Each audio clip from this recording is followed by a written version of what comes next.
How's everyone doing? Nothing new under the sun. One half of nothing new under the sun.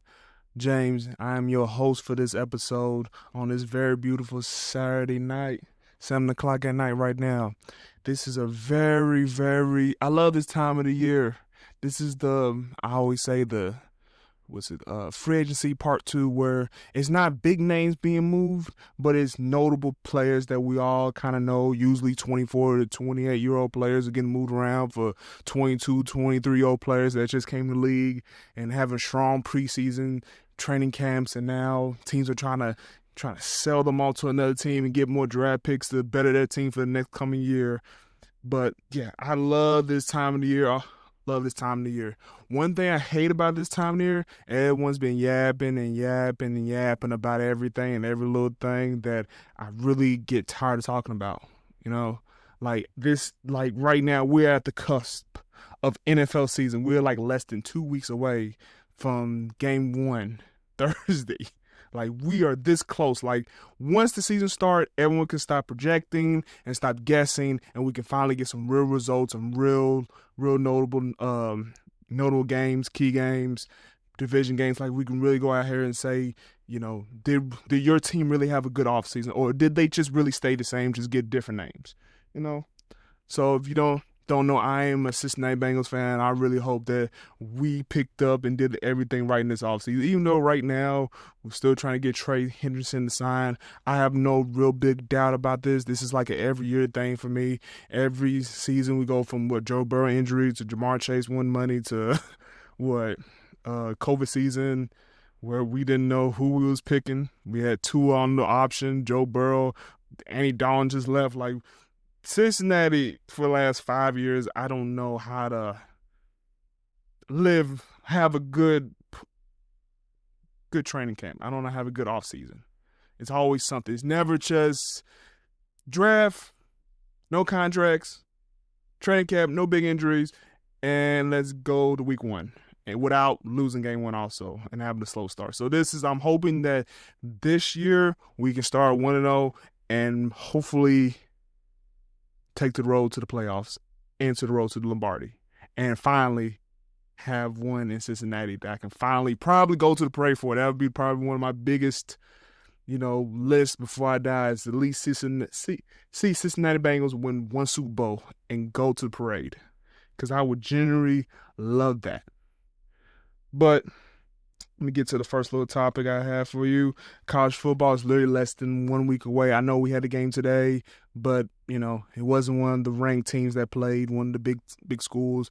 So I kind of didn't want to talk about them. I really don't want to talk about non-ranked teams right now, because there's a lot of games, and I don't really want to, how you say, make a 30-minute episode 2 hour long where I have to explain every team and how everybody played and how this coach may get fired or this coach may get, to the playoffs, or how no name squad gets ranked. I kind of just want to get down to the bread and butter. We have 3 big games coming up next week. We have, everyone knows, number one Texas versus Ohio State. I personally would be putting my money where my mouth is with Texas. I do view Texas as not just the number one best team in football, but also they have a strong case of being the NCAA champions this year. I don't think that's a big, hot take, but I do think with Georgia, Ohio State, it's kind of not guaranteed, but I do put them in the big game. Also, you have number 9 LSU playing against number 4 Clemson. Honestly, I don't know a lot about college football, but if I'm gonna leave that open ears, but I'll be honest, I'm gonna go with LSU just for the fun of it. I'm team SEC. I'm sorry, ACC. I'm not big into you. And then lastly, you have Notre Dame, number 6 versus number 10 Miami. This game, I'm probably gonna go with Notre Dame over Miami. I do love their coach. I think it's Marcus Freeman. Hey, I know they lost Al Golden to the NFL, but I still believe in Notre Dame being a very good team this year. All right, second notable topic we can talk about. I'm gonna give you some notable trades that happened this last week. two of them for the 49ers. 49 traded for Sky Moore from the Kansas City Chiefs for a sixth round pick. They gave a 6th round pick, and the Kansas City Chiefs gave up Sky Moore and a 7th round pick to the 49ers. Right now, the 49ers are dealing with a lot of injuries at the receiver room. But also, I look at Sky Moore as, this is your one opportunity to really show how good you are. Like, this is one receiver room where there is not a lot of expectations. There's a lot of journeyman receivers, a lot of unknowns, and right now you are the journeyman receiver. I know this is your second spot, but still, if you don't get it done with Kyle Shanahan, Brock Purdy, in the San Francisco 49er jersey, this probably be your last spot before you go from just being the kick returner, punt returner, go gadget player, and probably never touch the big money. I'm just gonna be honest with you. I know he's, I think, about 24 years old, so he still has a lot of time. But right now, it's now or never right now for San Francisco, because you never know. He could be playing himself for, a 4 or 5 year career in San Francisco. We never know. He could be the next, let's say Tavon Austin. To me, it feels like Tavon Austin, where he's probably not the best receiver, but if you get the ball in his hands, he could probably make some good plays. But with Kyle Shanahan, you just went from Andy Reid and you couldn't be productive there, and now you're going to the next great offensive genius. And if you're not productive here, your career might take a big dip to where you're probably Kadarius Toney, and you're probably not going to get picked up by anybody. But that's just my opinion. We'll never know. I have optimistic view for Sky Moore. He'll probably put up about 400 to 500 yards this year, probably 4 to 5 touchdowns. I think that's realistic for him, especially in this 49 offense where they already have George Kittle, Christian McCaffrey, who's going to play probably half the year, and this offensive line is a little banged up, but I still have trust that they will get the job done. And this San Francisco team should go deep into the playoffs. So with him on the team, I have a little more hope for this receiver room. Also, San Francisco did trade for Brian Robinson Jr. for, I think they sent another 6th-round pick for him. So he's actually a better fit for the 49ers more than Sky Moore, for the fact that Chris McCaffrey, I don't think at this point in his career you can trust that he's going to play all his games. If I was over-under, I'd probably put it at 10 games this year Chris McCaffrey will stay healthy for, or at least start. So for Brian Robinson, I think he's about, 26 years old. This is a good place for him. Like, he has been productive for his 3 years in his career. He's not a bell cow running back, but his rookie year he carry the ball for 205 times for 797 yards and 2 touchdowns. But his best year was last year to me, with 187 carries, 799 yards, and 8 touchdowns. And he averages his best rushing yards last year of 4.3 yards per carry. For him, honestly, in San Francisco, for last, I think, like 6-7 years right now, San Francisco does not have a poor run game.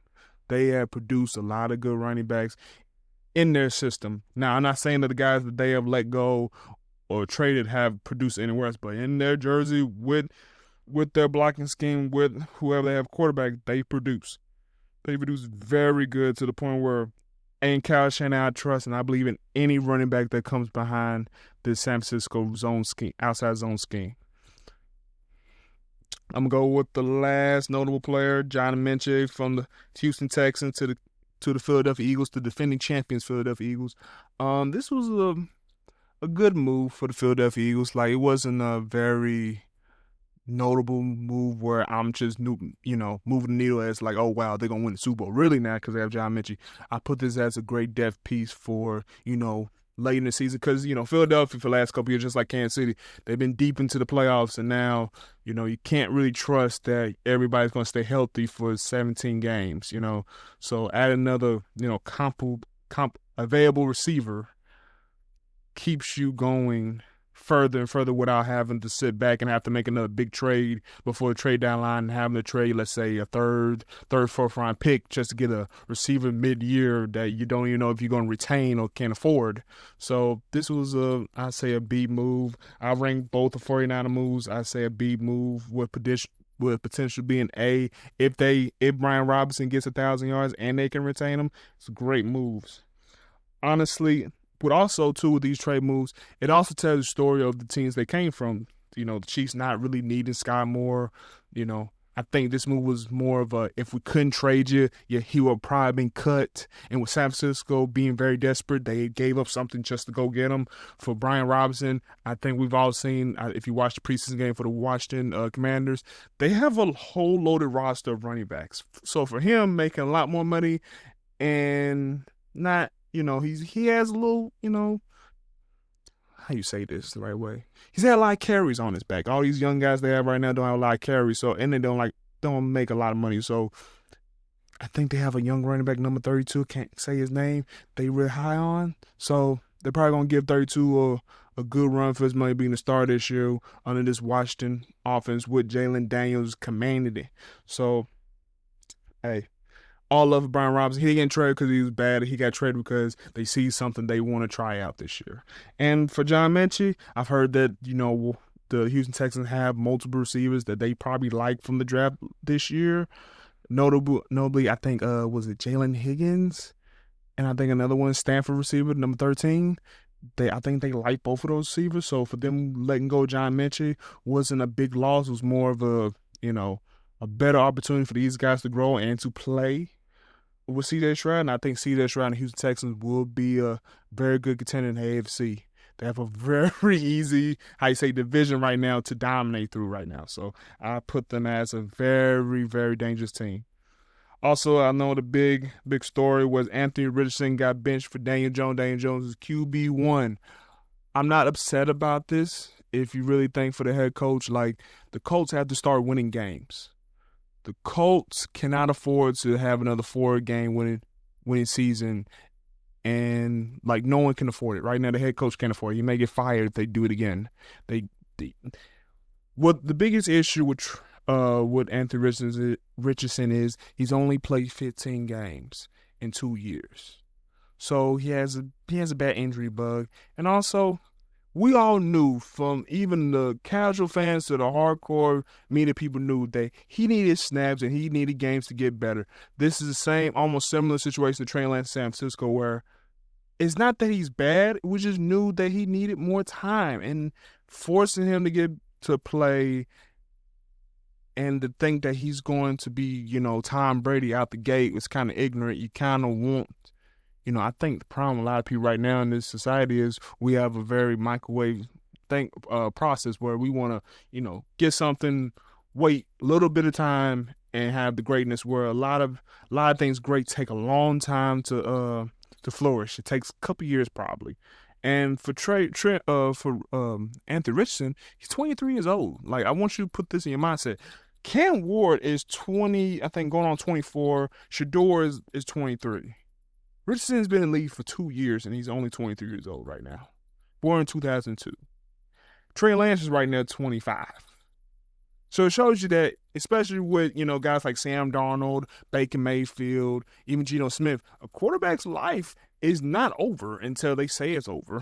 So these guys, you never know. All it takes is one good opportunity to hear these guys beat another starter for another team. Talking about one of the journeymen, Joe Flacco named QB1 for the Cleveland Browns. I'm not shocked. I've been knowing this for the last 3 months, ever since they brought him back. Everyone knew he's the only quarterback for the Cleveland Browns right now who's been winning games. So honestly, it was no biggie. The only big problem we had is Shedeur, Dylan Gabriel, Kenny Pickett, who was going to be the QB2 to 4, or who's going to get cut. Me personally, I believe that QB2 will probably be Dylan Gabriel, QB3 will probably be Shedeur, and Kenny Pickett will probably, kick rocks and find another team. Nothing against them. It's just these rookies, they have played themselves into a position where I don't think the Cleveland Browns be dumb enough to, kick rocks for one of their rookies. But, I don't know. Cleveland has done some dumb things in the past, so it's not over their heads to do something like this.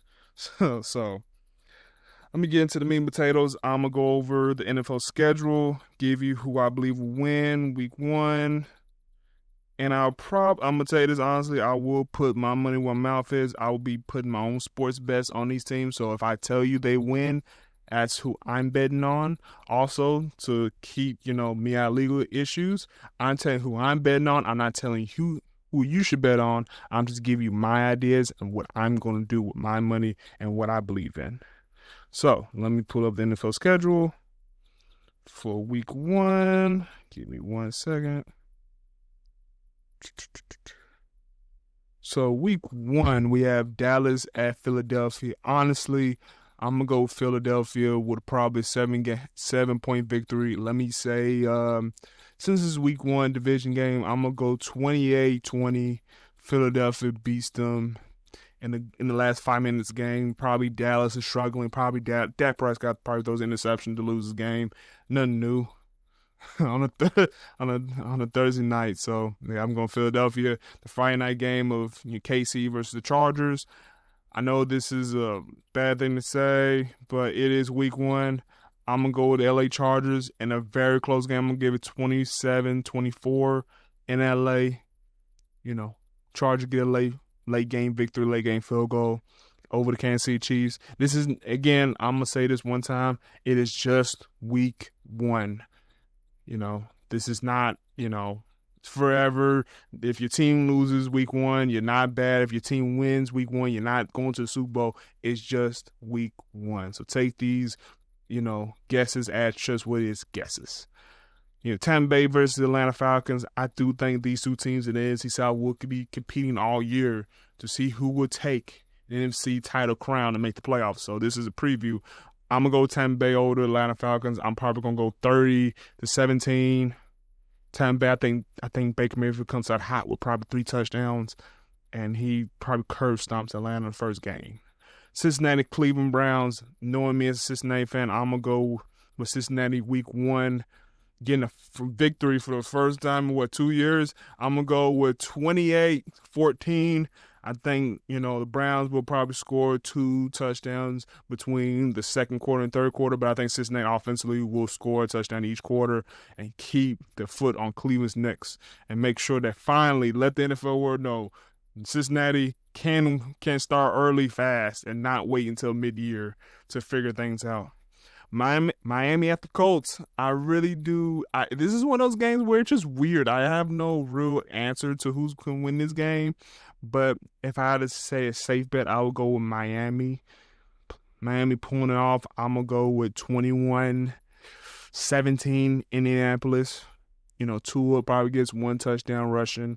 That's the odd thing. He probably get 1 rushing touchdown. I know it's kind of weird. Guy with, bad hand injuries get a rushing touchdown. Not saying he's going to run it 5 yards. He may just sneak it in. We never know. But it's probably going to be a defensive showdown where Indianapolis is going to play tough, but I don't think Daniel Jones is, ready for week 1.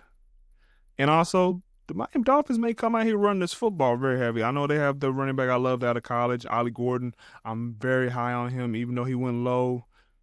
He's built for the run game, man. And let's just say Miami Dolphins probably want to run the ball a little more this year to keep everybody off Tua so he can last the whole year. And who knows, Tua could have a very great year. So, hey, start 1-0 for the Miami Dolphins. Next game, we have the Las Vegas Raiders versus the New England Patriots. I'm going to go with New England. Actually, no, I'm not going to go New England. I'm going to go Raiders. I'm going to go Raiders in a very low-scoring game. I'm going to go 21-14. This is going to be a very old-school game of two teams that want to run the football, play conservative, play through their defense, and just get out with a win so easily. And this is Pete Carroll versus Mike Vrabel, so you already know this game is just going to be truly a football game right here. So we got then the Arizona Cardinals versus the Saints. Truly one of the games where I really don't want to talk about, but it's interesting. I'm gonna go with an early season beatdown. I'm gonna go 35-20. Actually, no, 35-17. Arizona Cardinals take the win. I think this will be a week 1. Kyler Murray lets everyone know that he is still here and he should be in the buzz for best quarterback in the league. This should be year 2. Marvin Harrison Jr. taking over the league right now. Like, I viewed him last year as the best receiver coming out, but hey, who knew Malik Neighbors will be the best receiver out of his draft class. Pittsburgh versus New York Jets. It is going to be QB1's battle. Former quarterbacks go against each other. Aaron Rodgers, Pittsburgh Steelers for the New York Jets. Justin Fields. Ironically, I'm going to go New York Jets. New York Jets. This is one of those stunners where, it's obvious. Everyone's going to say Pittsburgh should beat these guys 28-10, 30-10, beat down 20-0. Like, everyone believes it. This is gonna be the game where everyone's gonna get shook. Justin Fields may just have a career game against Pittsburgh. It won't make sense. By the end of the year, you may look around like, how did Pittsburgh lose to the Jets earlier? But like I said, it's week 1, so anything can happen, and everything will happen. So I will go New York Jets in a stunner, 23-20. I don't know if it's going to be field goal. It'll probably Jets defense get a forced fumble on Aaron Rodgers strip sack, and you just ironically, that's how you win defensively. You beat Aaron Rodgers. Giants at Washington. Again, another stunner. I'm going to go New York Giants. I don't really want to explain why I like the New York Giants over Washington. It's just I feel like this is a division game, so anything can happen. But something about this Giants defense this year, it gives me the hope that it could be something special. You know what I mean? I'm not saying that this is going to be the best defense in football. I think the best defense in football will be in the Mile High City of Denver. But this could be easily number 2, number 3 best defense, especially in the rush room. You walk in with Dexter Lawrence, Brian Burns, Kayvon Thibodeau, and a high pick, Abdul Carter. Yeah, this is going to be a nightmare. I don't think the Giants are a 10-win team, but I do think the Giants are a sneaky team. They're a dark horse to be in the playoffs, and if they do make the playoffs, I think they'll one a few teams that you just don't want to play because you don't know which Giants team you're going to get. You may get most teams are going to get the defensive Giants team that's going to go out there and get 4 to 5 sacks a night and tell you can't get past 20 points because our offense can't get more than 20 points. That's the part of the game they're going to play. But there's going to be a couple teams in the league that's going to see the Giants put up 20-plus points, and that's going to be scary. So, yeah, I have a high hopes for the New York Giants. I don't see them winning their division. I don't see them being the best team in the NFC East or the NFC, but I do view them as a wild card team going in this year. Carolina at the Jacksonville Jaguars. I'm going to keep it simple. Jacksonville should win this game. And I'm gonna say with a capital S and a lot of exclamation points. They should win this game week 1 against the Carolina Panthers. Now, I'm not saying that Bryce Young's going to play bad. I'm just saying that Jacksonville should win week 1. I'm not gonna explain it. I'm gonna go back to Washington. I'm gonna say that Washington New York Giants game is gonna be 24-21, close game. New York Giants pulls it out with a late game field goal. I'm gonna go with Jacksonville versus Carolina. Let's go with something crazy. Let's go 35-34. Something crazy. Like, you can never guess. Like, Carolina scoring crazy. I don't know why. Week 1 shenanigans. That's why I put Jacksonville and Carolina. Just week 1 shenanigans. If you watch the game, a lot of people may not watch the game because it's going to be bad, but it's going to be one of those where, you halftime, you just see the score like, wait a minute, they out here scoring. It's 21-17 going to the half. They out here throwing this rock around. Like, it's going to be that kind of game where you just don't know. This game, Tennessee versus Denver Broncos. I'm just going to lay it down for you. This is, no one pick. Cam Ward's first game. It's going against a hell of a team, Denver Bronco defense. I'm going to go Denver in Denver. I hate saying that. It's going to be 28-10 probably. It's going to be a beatdown. And it's not going to be that Cam Ward sucks or plays bad. It's because Denver's just a better team. And they have high hopes to win the AFC and probably get into the Super Bowl. Another division game, we have the San Francisco 49ers and Seattle. I'm going to go Seattle Seahawks. This is, especially with Sam Darnold, he is the only big question mark. We don't know if Sam Darnold's going to be the great Sam Darnold he was last year with the Minnesota Vikings, but also San Francisco is dealing with a lot of injuries.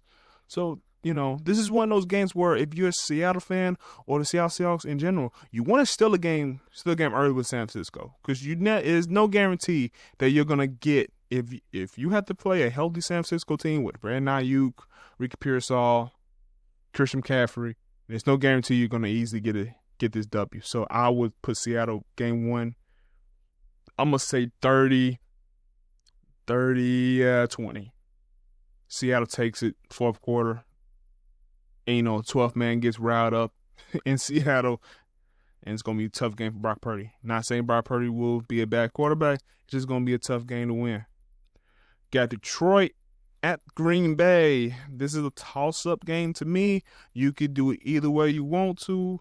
I'm going to go 28-21. You can reverse it who you want to. I'm just going to say for the fun of it, I'm going to go with the Green Bay Packers just for the hell of it. You can flip how you want to, but I will go with the Green Bay Packers 28-21. Division games, you kind of toss up the records, toss up the stats. It's just what it is. You also have now Houston versus LA Rams. Now, this is an interesting game because I don't know if Matthew Stafford is going to be healthy. We hope he is going to play this year. We're going to hope he's going to play. But I'm going to take, for my belief, that he's probably not. If he does play, he's not going to be the same guy. If he doesn't play, this is going to be a horrible game. I'm going to say Houston gets the W. I think they're going to hold them 28. 28, probably 14. Go with a similar score. And this is going to be in LA. This is going to be one of those, beat downs. It's going to be I think it's going to be one of those games where I think Houston starts up hot, probably puts 20 points in the first half, and they don't score another point until, the late third quarter. But by then, I think Rams are going to put up 2 scores, and it's be 2 scores too late. Then you got Ravens at Buffalo. Yeah, primetime game, 8 o'clock game. Honestly, I want to say Baltimore so bad because, let me go with this. I'm going to go 2 scenarios. I say this is Baltimore revenge game, that they're going to take this after the Super Bowl. They're going to try to get their lick back from Buffalo. And I can see this being a 40-18 game for Baltimore where they just, let everyone know that, what happened last year, that wasn't real. And what happened this year, this is what should have happened. But if you want to lean on the other side, Buffalo can lay the smacking down to Baltimore and let them know that drop by Mark Andrews wasn't a fluke. We can beat you with or without him doing that. So I could also say 30-24 Buffalo. A toss-up, how you feel? I'm leaning towards more Buffalo winning this game, but I would not be shocked if Baltimore puts a 40 week 1 against Buffalo and everyone shook. Won't be surprised. And lastly, every Monday night game, Minnesota and Chicago. I'm going to go Chicago. I have them as a playoff team, 10-win team.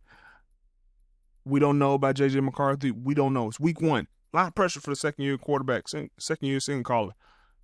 We don't know. He could come out here and throw like Pat Mahomes and shock the world. Or he can be very conservative with the play calling and serve where he throws and throw some bad throws. But regardless, I have Chicago win this game. And they're probably going to win the NFC North. They're probably going to meet in the playoffs. So, for them, it's going to be this should be a strong game for them to win. Division game, start off 1-0 in the division, 1-0 in the league. And also, honestly, this could be one of your best teams in the NFL. I know it's kind of a bad thing to say, but this could be MVP. Caleb Williams, you know what I mean? He could be the first quarterback Chicago history to throw 4,000 yards. That's a big narrative. Over 4,000 yards and say 35 touchdowns, 10-win Chicago team. Yeah, I probably could put you as an MVP. Honestly. Just being honest. If you're going off narrative, yeah, he could be the MVP. So, yeah. This is going to be a very weird week 1 in NFL. But it's going to be one of the greatest seasons because right now, I think that's a group of quarterbacks that want to prove something this year. It's another group of quarterbacks who want to continue on what they did last year. But that's also, I think, the middle ground quarterbacks that want to show people that they can be elite. But also, there's some that's probably going to get a reality check where they're just not that guy. And teams going to have to really rethink where they're at. Like, I could see in the future where Richardson, or Bryce Young just not playing for their current team right now. And they could be in the LA Ram jersey. They could be in the Las Vegas Raider jersey by the end of the year, next off season.